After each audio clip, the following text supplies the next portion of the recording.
প্রিয়জনের সঙ্গে ঈদ উদযাপন শেষে রাজধানীতে ফিরতে শুরু করেছে মানুষ। বিগত কয়েকদিনের তুলনায় কমলাপুর রেল স্টেশনের যাত্রী চাপ বেড়েছে। সড়ক পথেও একই অবস্থা।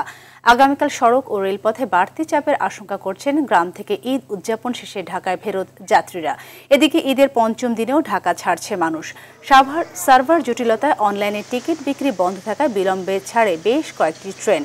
কমলাপুরে গিয়ে দেখা যায় ঢাকায় ফেরত যাত্রীদের চাপ অনেক বেশি। সারাদিনে কমিউটার সহ ৭০টি ট্রেন যাওয়া আসা করবে বলে জানান কমলাপুর রেল স্টেশন ম্যানেজার। এখন পর্যন্ত ১৬টি ট্রেন ঢাকায় যাত্রী নিয়ে ফিরেছে দেশের বিভিন্ন স্থান থেকে।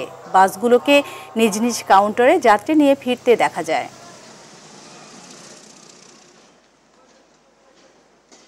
তো কালকে থেকে যানজট বাড়তে পারে, তাই আর কি বাচ্চা পোলাপান নিয়ে আসবো, এই জন্য চলে আসলাম। আসার সময় কোনো ওরকম হয়রানিমূলক কিছু হয় নাই, যানজট পড়ে নেই, ট্রেনের জার্নিটা খুব আরামদায়ক। প্রত্যেক ঈদে আসার বেশি চাপ থাকে পরে, কিন্তু এবারে দেখতেছি আসার এবং যাওয়ার দুই দিকে চাপ আছে, যথেষ্ট চাপ আছে। যাত্রীরা স্বাচ্ছন্দ্যে ভ্রমণ করতে পারছে, আসার কোনো ট্রেনে কোনো সমস্যা হয় নাই।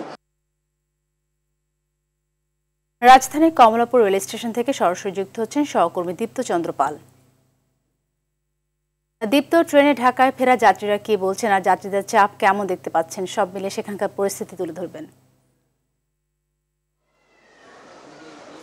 সাথে কমলাপুর স্টেশনে এখন পর্যন্ত প্রায় ১৭টি ট্রেন, মাত্র একটি ট্রেন রাজশাহী থেকে বনলতা এক্সপ্রেস এসেছে এবং ১৭টি ট্রেন কিন্তু এসেছে এবং কমলাপুর থেকে প্রায় ২০টি ট্রেন বিভিন্ন গন্তব্যে ছেড়ে গিয়েছে। আমরা সকল যাত্রীদের সঙ্গে কথা বলেছি, তারা যেটি জানিয়েছে যে ট্রেনের যাত্রা যাওয়া আসা তারা কিন্তু এবার স্বস্তির যাত্রা করতে পেরেছে, এমনটি কিন্তু তারা জানিয়েছে। তবে ঈদের পঞ্চম দিনে আজও অনেকে ঢাকা ছাড়ছেন যারা ঈদের ছুটিতে বাড়ি যেতে পারেননি।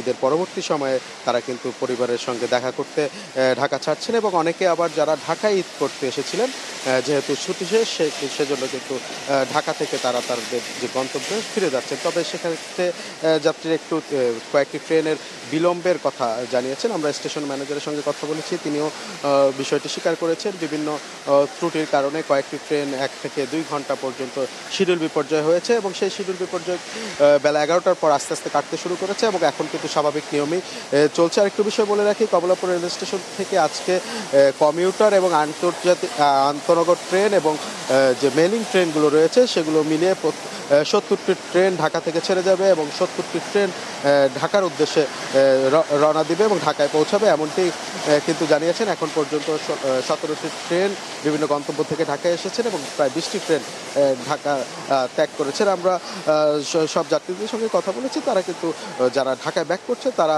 স্বস্তির কথাই বলছেন। তবে যারা আজকে ঢাকা থেকে যেমন Burimari express, Jamalpur express, Rangpur express এই ট্রেনের যারা যাত্রীরা ছিলেন তারা কিন্তু ১ থেকে ২ ঘন্টার শিডিউল বিপর্যয়ে পড়েছে। তো সাথী, এই ছিল কমলাপুর থেকে ঢাকা ফেরার সবশেষ তথ্য। সাথী, অসংখ্য ধন্যবাদ দীপ্ত।